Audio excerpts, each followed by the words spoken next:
మంచిర్యాల జిల్లా బెల్లంపల్లి పట్టణంలో ఆటో రథయాత్ర కాంగ్రెస్ పార్టీ 2003 ఎన్నికల మేనిఫెస్టోలో ఆటో డ్రైవర్లకు ఇచ్చిన హామీలను వెంటనే నెరవేర్చాలని రాష్ట్ర వ్యాప్తంగా జరుగుతున్న ఆటో రథయాత్రలో భాగంగా ఈ రోజు బెల్లంపల్లి పట్టణానికి చేరుకుంది. సందర్భంగా రాష్ట్ర అధ్యక్షులు మందం రవి మాట్లాడుతూ మహాలక్ష్మి పథకం ద్వారా ఆటో డ్రైవర్లకు నష్టం జరుగుతోందని తెలిసి కూడా ఈ పథకాన్ని అమలు చేయడం చాలా బాధాకరమన్నారు. అలాగే ఈ మహాలక్ష్మి పథకం వల్ల ఇప్పటివరకు 83 మంది ఆటో డ్రైవర్లు మరణించారని, ఇప్పటికైనా కాంగ్రెస్ ప్రభుత్వం ఆటో డ్రైవర్లకు ఇచ్చిన హామీలు వెంటనే నెరవేర్చాలని డిమాండ్ చేస్తున్నట్లు తెలిపారు.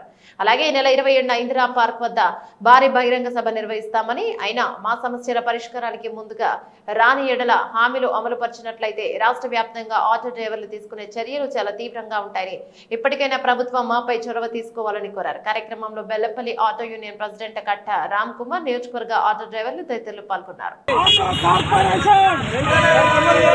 ఆటో కార్మికుల ఐక్యత, ఆటో కార్మికుల ఐక్యత.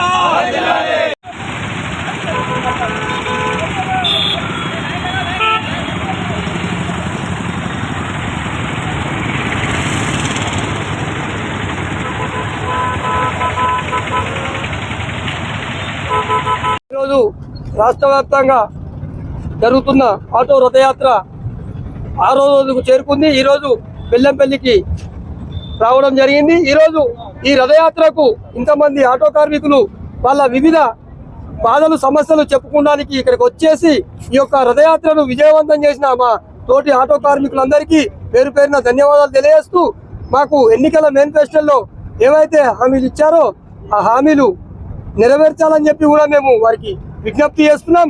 లేని ఏడల మే 27వ తేదీన హైదరాబాద్ లో భారీ బహిరంగ సభ నిర్వహిస్తున్నాం. పెద్ద ఎత్తున హైదరాబాద్ కు చేరుకొని ఆందోళన కార్యక్రమాలు కూడా చేపడతామని చెప్పి విజ్ఞప్తి చేస్తున్నాం. చనిపోయిన ఆటో కార్మికులకు వారి ఆత్మకు శాంతి కలగాలని, అదే విధంగా కాంగ్రెస్ ప్రభుత్వం చనిపోయిన ఆటో కార్మికులను గుర్తించి వారి కుటుంబ సభ్యులను 20 లక్షల రూపాయలు నష్టపరిహారం కట్టించి వారిని ఆదుకోవాలని చెప్పి కూడా ఈ సందర్భంలో మేము తెలియజేస్తున్నాం. ఇంకా ఆటో కార్మికుల ఆత్మహత్యలు ఆగాలంటే ఈ మహాలక్ష్మి పథకము మార్పులు చేర్పులు చేయాల్సింది. ఆ మార్పులు చేర్పులు చేసి ఆటో కార్మికులను కాపాడుకునే బాధ్యత కూడా కాంగ్రెస్ ప్రభుత్వానికి ఉందని చెప్పి కూడా మేము డిమాండ్ చేస్తున్నాం. లేని ఏడల ధర్నా కార్యక్రమాలు చేపడతాం, నిరాహార దీక్షలో కూడా మేము సిద్ధంగా ఉన్నామని చెప్పి కూడా మేము విజ్ఞప్తి చేస్తున్నాం. ఈ నెల 25న మెదక్ జిల్లాలో మరి ఆటో రథయాత్ర ప్రారంభమైంది. 32 రోజుల పాటు తెలంగాణ రాష్ట్రంలో 100 నియోజకవర్గాల పర్యటన మొదలైంది. మరి ఈరోజు మంచిర్యాల జిల్లా బెల్లంపల్లికి చేరుకున్నాం. వాటికి 6వ రోజు. ఈ రోజు వరకు 760 కిలోమీటర్లు తిరిగిన సందర్భం ఉన్నది. మేము ముఖ్యమంత్రి గారికి ఒకటే రిక్వెస్ట్ చేస్తున్నాం, ఏదైతే మీరు మహాలక్ష్మి పథకం తీసుకొచ్చిందో మరి ఆ పథకం ద్వారా ఫస్ట్ ఆటో డ్రైవర్లకు వెయిట్ పడుతుందని మీకు తెలిసి కూడా ఆ పథకాన్ని తీసుకొచ్చిళ్ళు. దాని ద్వారా ఈరోజు 83 మంది ఆటో డ్రైవర్లు ఆత్మహత్యలు చేసుకున్నారంటే మీరు ఒకసారి అర్థం చేసుకోవాలని కోరుతా ఉన్నాం. మరి మంత్రి పొన్నం ప్రభాకర్ గారు మాట్లాడుతూ ఉన్నారు, ఆటోలకు ఎటువంటి నష్టం జరుగుతలేదని వ్యంగ్యంగా మాట్లాడుతూ ఉన్నారు. దయచేసి మీరు ఒకసారి ఫీల్డ్కి వస్తే తెలుస్తుంది. మంత్రి గారు మేము రిక్వెస్ట్ చేస్తున్నాం. ముఖ్యమంత్రి గారు ఇంతవరకు కూడా మరి ఈ సమస్య మీద ఇంతవరకు కూడా మాట్లాడలేదు. దాని మీద తమరు గలం విప్పాలని కూడా మేము డిమాండ్ చేస్తూ ఉన్నాం. ఏదైతే 27 తారీఖు నాడు, వచ్చే నెల 27 తారీఖు నాడు హైదరాబాద్ ఇందిరా పార్కులో భారీ బహిరంగ సభ పెడతా ఉన్నాం. ఈ లోపు మీరు స్పష్టత ఇవ్వాలి. ఏది ఆటో సమస్యల మీద మీరు ఏదైతే ఎన్నికల మేనిఫెస్టోలో 2023 ఎన్నికల మేనిఫెస్టోలో మీరు పెట్టుకున్న అంశాలని అడుగుతా ఉన్నాం.